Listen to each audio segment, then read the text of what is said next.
자, 오늘 본문 말씀 창세기 45장 1절에서 8절까지 말씀입니다. 창세기 45장 1절에서 8절까지 말씀 저와 여러분 함께 봉독드리도록 하겠습니다. 요셉이 시종하는 자들 앞에서 그 정을 억제하지 못하여 소리질러 모든 사람을 자기에게서 물러가라 하고 그 형제들에게 자기를 알리니 그때 그와 함께한 다른 사람이 없었더라. 요셉이 큰 소리로 우니 애굽 사람에게 들리며 바로의 궁중에 들리더라. 요셉이 그 형제들에게 이르되 나는 요셉이라. 내 아버지께서 아직 살아계시니이까. 형들이 그 앞에서 놀라서 대답하지 못하더라. 요셉이 형들에게 이르되 내게로 가까이 오소서. 그들이 가까이 가니 이르되 나는 당신들의 아우 요셉이니 당신들이 애굽의 판자라. 당신들이 나를 이곳에 팔았다고 해서 근심하지 마소서. 한탄하지 마소서. 하나님이 생명을 구원하시려고 나를 당신들보다 먼저 보내셨나이다. 이 땅에 2년 동안 흉년이 들었으나 아직 5년은 밭가리도 못하고 추수도 못할지라. 하나님이 큰 구원으로 당신들의 생명을 보존하고 당신들의 후손을 세상에 두시려고 나를 당신들보다 먼저 보내셨나니 그런즉 나를 이리로 보낸 이는 당신들이 아니요 하나님이시라. 하나님이 나를 바로에게 아버지로 삼으시고 그 온 집의 주로 삼으시며 애굽 온 땅의 통치자로 삼으셨나이다. 아멘. 오늘의 말씀 제목은 관계를 회복시키시는 하나님입니다. 세상을 살아가는 데 있어서 관계, 이 인간관계는 참으로 중요합니다. 세상에서 뿐만 아니라 교회 안에서도 한 신앙 공동체 안에서도 좋은 관계를 맺어가는 것은 매우 중요한 사실인데요. 관계가 깨어지면 같은 공동체 안에서 생활하기가 참으로 어렵습니다. 세상에서나 학교에서나 친구와의 관계 또는 가정에서 가족들과의 관계가 깨어지면 또는 교회의 성도와의 관계도 깨어졌을 때는 그런 경험 해보신 적이 있으실 거예요. 참 교회 오기도 쉽지 않고 가족과의 관계가 멀어지면 집에 가는 것도 쉽지가 않습니다.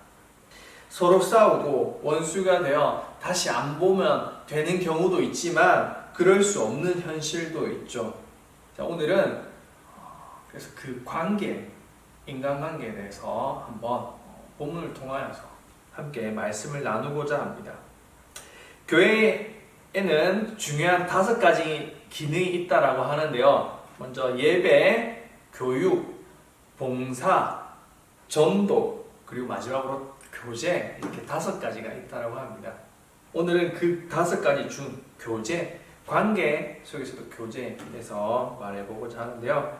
지난주에 이어 오늘도 요셉의 삶을 통해서 하나님이 어떻게 그 깨어진 관계를 회복시키셨는지를 한번 살펴보고자 합니다.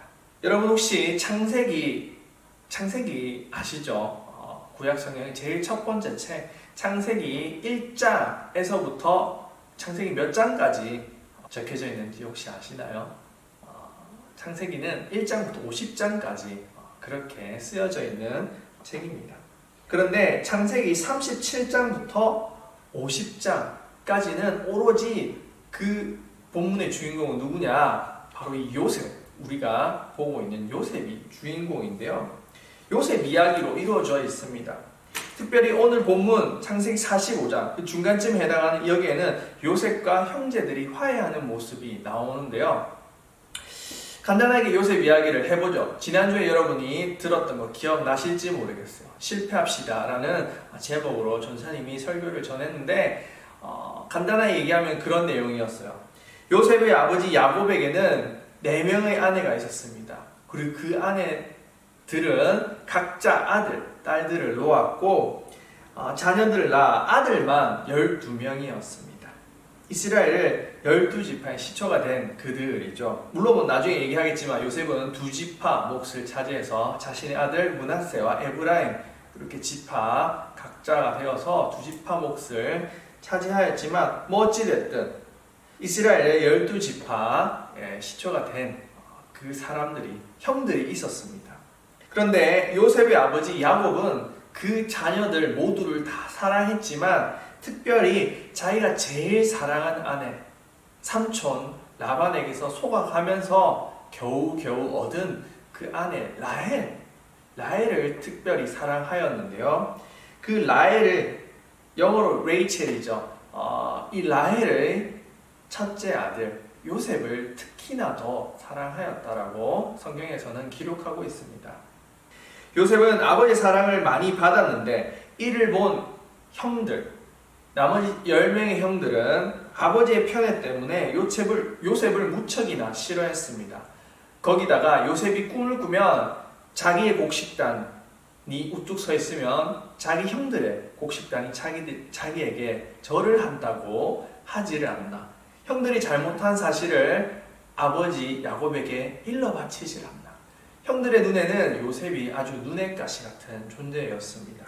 결국 그들은 이후 아버지 몰래 이 요셉을 노예 상인에게 팔아버리는 그런 극단적인 일을 저지르고 마는데요. 그 요셉이 이집트에 팔려갔다가 보디발 장군이라는 그 장군의 집에서 노예 생활을 하다가 억울하게 누명을 쓰고 감옥에 갔던 것이 지난 주의 본문 내용이었습니다. 근데 결국 이 요셉이 이집트에 가서 결국은 하나님의 인도하심으로 이집트의 총리가 되었는데요. 실패한 그곳에서 하나님의 축복으로 성공하게 되었습니다. 그래서 우리 지난 시간 실패합시다 라는 그런 인사도 하면서 전사님 그런 주제로 했던 거 기억나실지 모르겠어요. 어쨌든 중간 이야기는 다 생략하고 오늘은 시간이 흘러 이집트의 총리가 되어 본문에는 바로로 나오지만 파라오죠. 파라오의 총애를 받게 된 요셉은 그곳에서 성공은 했지만 여전히 이 형들을 미워하는 마음이 있었던 것 같습니다. 온 땅의 가뭄으로 지금 본문 앞에서는 이집트뿐만 아니라 이 가나안 지역, 근처 지역 모든 나라들이 극심한 가뭄으로 인하여서 먹을 것이 없는 상황에 처하였는데요. 가뭄으로 먹을 것을 구하러 온 형제들에게 그는 자신의 정체를 숨긴 채 처음에 매우 차갑게 대합니다. 창세기 42장 14절에서 17절 말씀 우리 같이 한번 찾아서 읽어볼까요? 창세기 42장 14절에서 17절 말씀 같이 읽겠습니다. 시작. 요셉이 그들에게 이르되 내가 너희에게 이르기를 너희는 정탐꾼들이라 한 말이 이것이니라. 너희는 이같이 하여 너희 진실함을 증명할 것이라. 바로의 생명으로 맹세하노니 너희 막내 아우가 여기 오지 아니하면 너희가 여기서 나가지 못하리라. 너희 중 하나를 보내어 너희 아우를 데려오게 하고 너희는 갇혀 있으라. 내가 너희의 말을 시험하여 너희 중에 진실이 있는지 보리라. 바로의 생명으로 맹세하노니 그리하지 아니하면 너희는 과연 정탐꾼이니라 하고 그들을 다 함께 3일을 가두었더라. 아멘. 아주 차갑게 그 형들에게 이렇게 말하곤 합니다. 그런데 요셉이 이집트로 팔려올 때 그가 걱정했던, 마음속에 두려워했던 한 가지가 있었습니다. 그것은 바로 자신의 막내 동생 베냐민이었죠. 다른 형들은 모두 배다른 형들, 자신의 아버지 야곱의 아내가 4명이었다라고 했죠. 나머지는 그 다른 엄마들의 아들이었지만 이 베냐민은 같은 어머니에게서 태어난 그런 자신의 친동생이었습니다.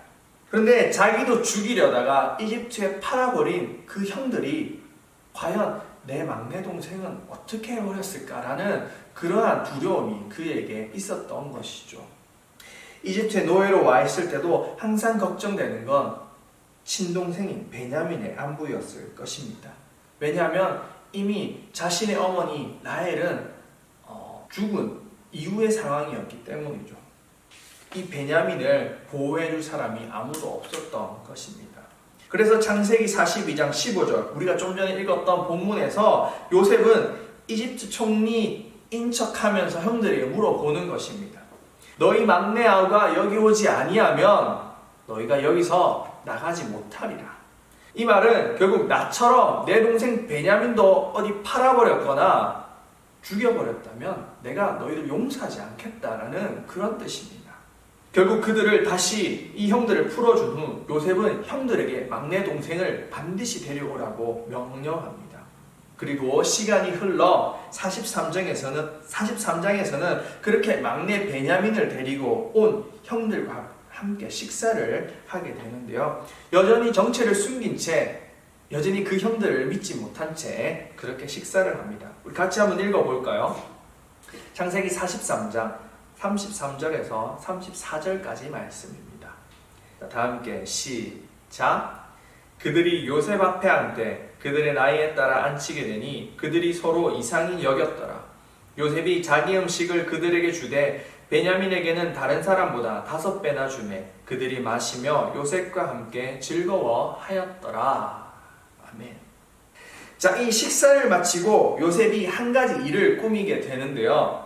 그것은 바로 막내 베냐민의 짐 속에다가 자신의 은잔을 숨겨두는 것입니다.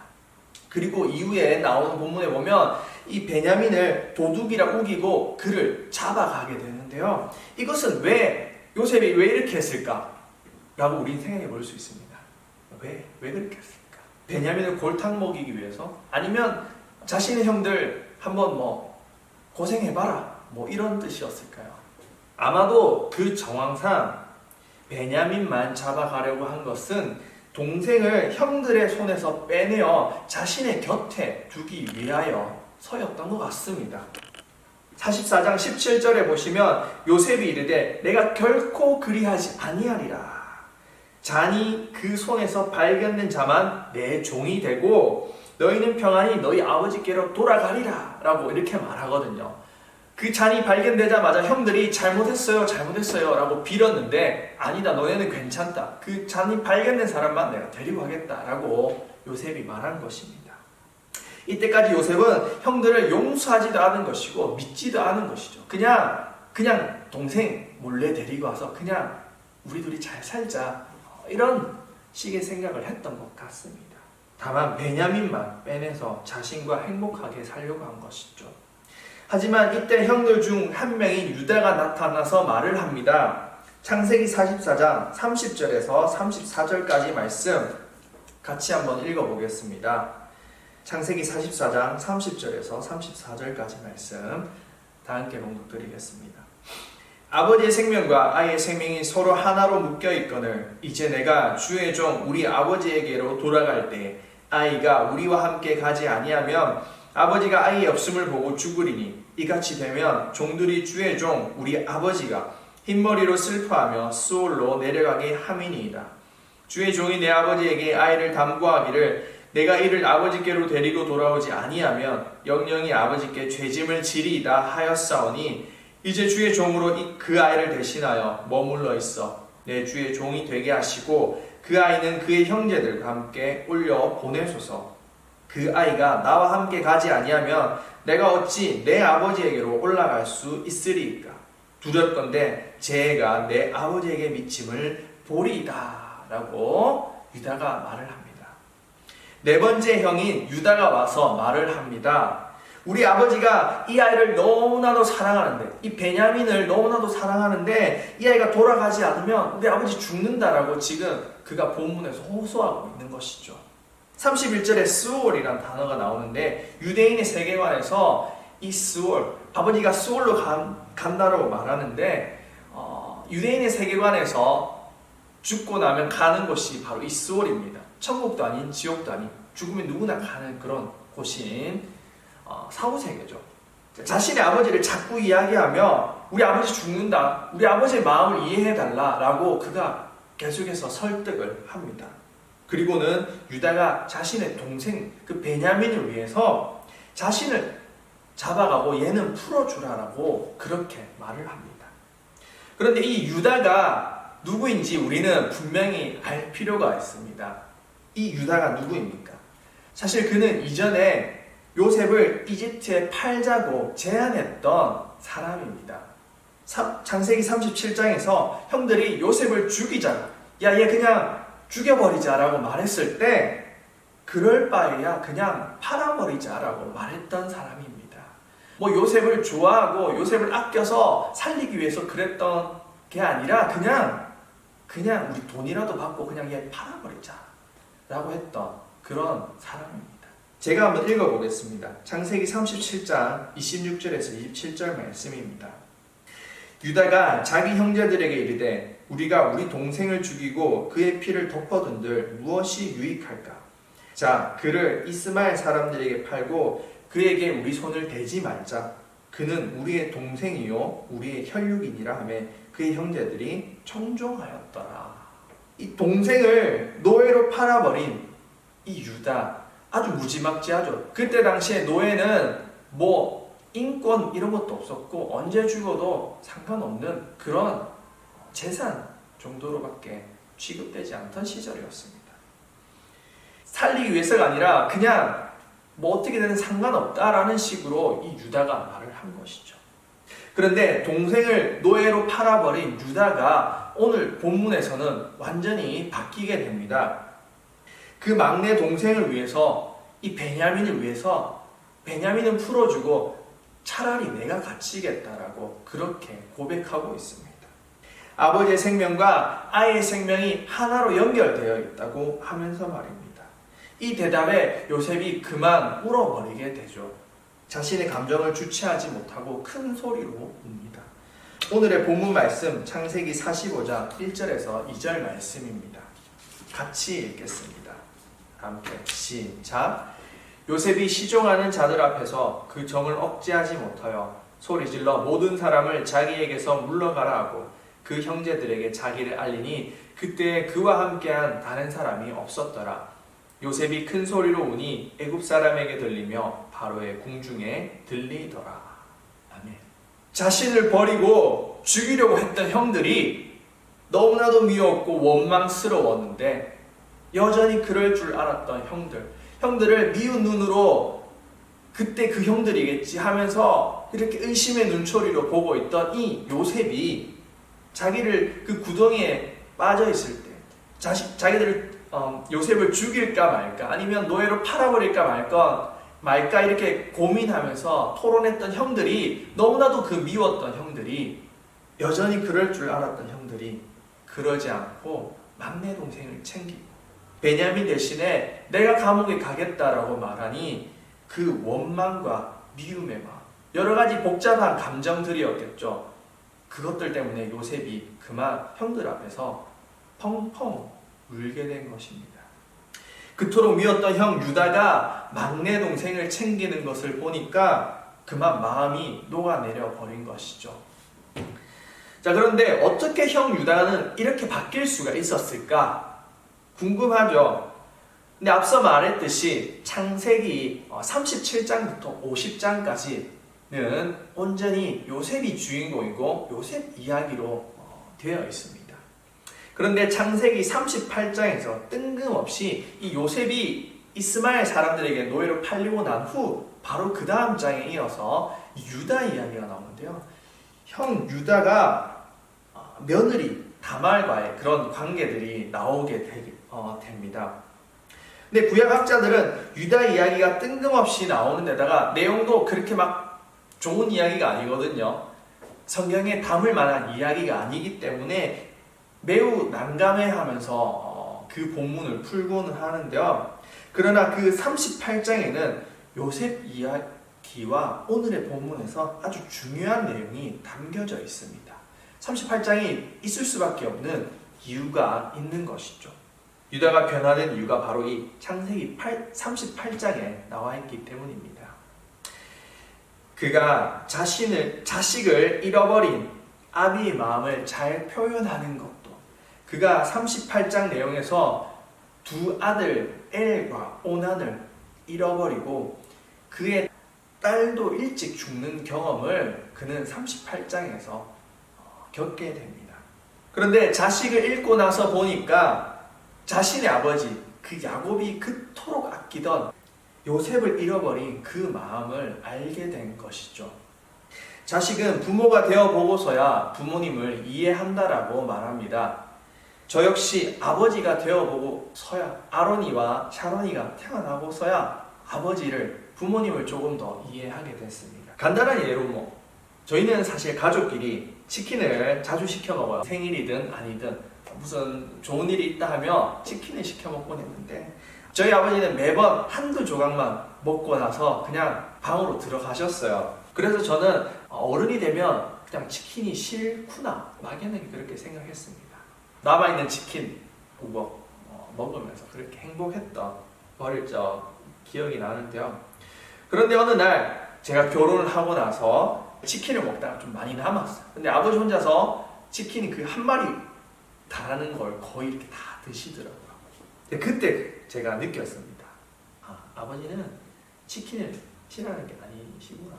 이게 부모님의 마음이구나. G.O.D의 노래 어머님께 라는 그 노래 가사 중에 그런 말이 있죠. 어머님은 짜장면이 싫다고 하셨어. 그 말을 이해를 잘 못했는데 이제 제가 부모가 되어보고 나서 조금씩 이해할 것 같습니다. 아마도 뼈저리고 후회하고 후회했을 겁니다.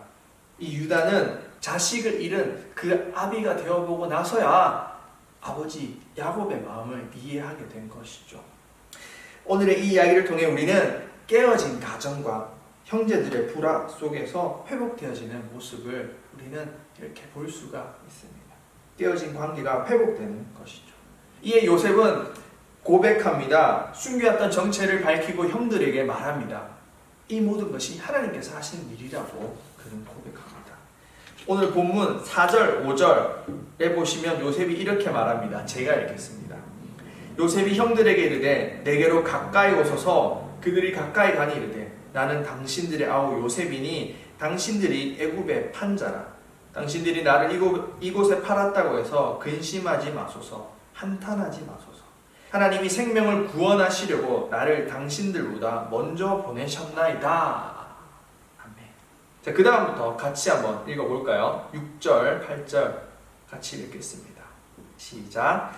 이 땅에 2년 동안 흉년이 들었으나 아직 5년은 밭가리도 못하고 추수도 못할지라 하나님이 큰 구원으로 당신들의 생명을 보존하고 당신들의 후손을 세상에 두시려고 나를 당신들보다 먼저 보내셨나니 그런즉 나를 이리로 보낸 이는 당신들이 아니요 하나님이시라.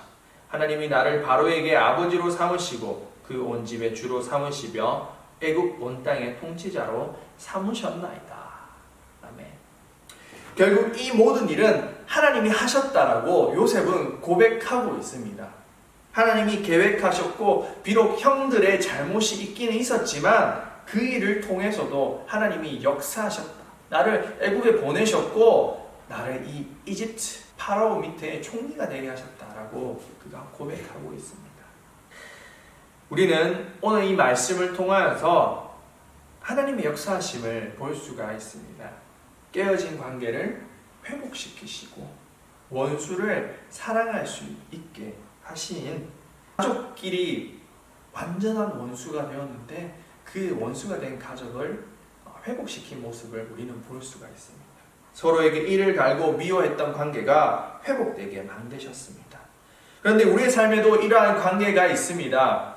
너무나도 믿고 생각하기도 싫고 그냥 짜증나는 그런 관계들, 그 사람의 목소리나 행동 아무것도 보기 싫은, 또는 오해 속에서 서로 미워하고 서로 호박씨가는 뒷담화하는 그런 존재가 우리들 가운데 있을 수 있죠. 여러분의 삶 가운데 그런 사람들이 있을 것입니다.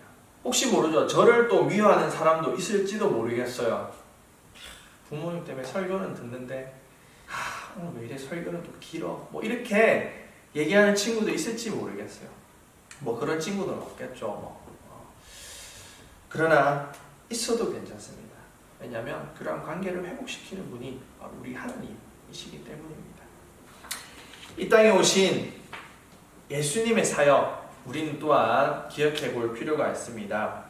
예수님의 사역은 제가 예전에 한번 말씀드렸던 거 여러분 기억하실지 모르겠는데 십자가를 기억해 보면 된다라고 했어요. 하나님과 사람 사이의 깨어진 관계를 회복하고 사람과 사람 사이의 깨어진 관계를 회복하는 것이 우리 예수님의 십자가 사역, 관계 회복의 사역이었다는 말을 제가 얼핏 한 것 같아요. 하나님과 사람 사이의 깨어진 관계를 회복하고 사람과 사람 사이의 관계를 회복하는 것이 바로 우리 예수님의 사역이었고 하나님, 그의 독생자 예수 그리스도를 이 땅에 보내신 이유였습니다. 이제 곧 사순절 기간이 이제 점점 많이 지나서 다다음 주면 고난 주간이 오게 되는데요. 우리 계속해서 그걸 생각해 보았으면 좋겠어요. 하나님 이 땅에 그 독생자 예수 그리스도를 보낸 이유, 그리고 예수님께서 십자가를 지셔야만 했던 이유, 그 이유가 무엇인지 계속해서 생각해 보았으면 좋겠습니다. 예수님은 요한복음 13장 34절에서 이렇게 말씀하십니다. 새 계명을 너희에게 주노니 서로 사랑하라. 내가 너희를 사랑한 것 같이 너희도 서로 사랑하라. 하신 그 말씀, 여러분 그거 기억하면서 이 사순절 기간을 보내셨으면 좋겠어요. 오늘 우리가 미워하는 한 사람이 있을 수 있습니다. 그 사람은 학교 친구일 수도 있고 가족일 수도 있고 어쩌면 교회 안에 있는 한 지체였을 수도 있습니다. 하지만 용서하고 싶은 마음도 없고 관계를 회복시키고 싶은 마음도 없고 별로 내가 다시 친해질 그런 생각도 없는 그런 마음이 있죠, 우리에게 사실은. 하지만 그럼에도 불구하고 우리에게 누가 있습니까? 바로 우리 하나님. 하나님이 그분이 하시는 역할, 그분의 사역, 예수님의 사역, 깨어진 관계를 회복시키고 하나님과 사람 사이의 관계를 회복시키고 사람과 사람 사이를 회복시키는 그분이 결국 우리의 삶 가운데 그러한 깨어진 관계를 회복시켜 주실 것입니다.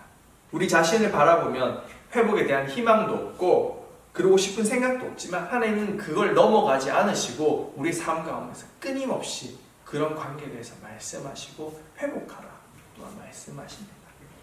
그래서 이 시간 우리 같이 기도했으면 좋겠어요. 내 안에 정말 미워하고 원망했던 친구, 혹시 내가 싫어했던 한 사람, 또는 우리 가족 안에서 가족 구성원, 내게 상처를 줬던 그 한 사람, 또는 그 관계를 회복하고 싶지 않은 그 한 사람, 지금 여러분 머릿속에 떠오르는 그 한 사람이 있을 거라 생각해요. 저는 여러분들이 그 한 사람을 위해서 기도해 주었으면 좋겠어요. 관계를 회복하겠다 그런 기도 안 해도 됩니다. 그런데 다만 제가 여러분들에게 요구하는 것은 잠깐 1분이라도 그 한 사람을 위해서, 너무나도 미워하는 그 원수 같은 한 사람을 위해서 축복 기도를 해줬으면 좋겠어요. 한 사람이 잘 되기를. 하나님이 원하시는 기도, 그런 내가 내 원수를 사랑하라 하셨던 그 말씀처럼 그 원수를 위해서 다른 건 못 해주지만 우리가 축복 기도해 줄 수 있죠. 여러분, 이 설교가 끝난 후에 꼭 한 1분 정도 묵상을 통하면서 가만히 책상에 앉아서 또는 그 말씀을 듣는 그 자리에서 한번 기도했으면 좋겠어요. 요셉과 형들의 관계를 회복시킨 하나님께서 그 기도를 들으시고 여러분의 기도를 들으시고 당신 안에 있는 상처와 깨어진 모습들을 회복하실 것입니다. 요한일서 4장 11절 말씀으로 오늘 설교를 마치도록 하겠습니다. 사랑하는 자들아, 하나님이 이같이 우리를 사랑하셨은즉 우리도 서로 사랑하는 것이 마땅하도다. 서로 사랑하며 원수 같은 그 한 존재도 품을 수 있는 우리 믿음이 성숙한, 신앙이 성숙한 우리 성동교회 친구들 되었으면 좋겠습니다. 제가 기도하고 마치도록 하겠습니다. 하나님 아버지, 저희들 삶을 뒤돌아보면 주님, 항상 이웃을 미워하고 친구를 미워하고 또는 가장 가까운 사람을 미워하고 원망하였던 저희들 자신을 보게 됩니다. 주님, 그 원망하고 미워했던 그 사람을 위하여서 저희들 기도해 주지 못하였고, 나는 잘못이 없고 항상 그 사람만 잘못이 있다는 것처럼 그를 향해서 살대질하고 그 사람만 없었으면 좋겠다라고 우리 말하지 않았습니까? 하지만 이 시간 주님 앞에 그 한 사람 위해서 기도합니다. 주님, 우리의 기도 들어주시옵시고 우리가 기도할 때, 우리가 그를 위하여서, 그녀를 위하여서 축복 기도할 때 주님 그 기도가 응답되어지게 하시옵시고, 혹시 하나님을 믿지 아니하는 친구, 혹시 하나님을 믿지 아니하는 가족이라면 그 가족이 꼭 주님을 만나고 함께 예수 그리스도를 구주로 고백하는 그런 믿음의 사람 되게 하시옵시고, 혹시 하나님을 알지 못하고 자신이 저지른 잘못들이 죄인지도 모르는 그런 사람이라면 그가 꼭 주님 앞에 나와서 그 믿음 안에서, 신앙 안에서 자신의 죄를 깨닫고 그렇게 서로 용서를 구하는 그런 깊은 관계 될 수 있도록 주님 인도하여 주옵시고, 요셉과 형 유다 형들과 관계를 회복시키셨던 주님, 우리의 관계 가운데 깨어진 관계 있다면 회복시켜 주시옵시고, 껄끄러운 관계가 아니라 너무나도 편한 관계, 서로를 위해서 기도해주는, 서로를 위해서 축복해주는 그런 관계가 풍성한 우리 성동교회 친구들 될 수 있도록 주님 인도하여 주시옵소서. 감사드립니다. 예수님 이름으로 기도드립니다. 아멘.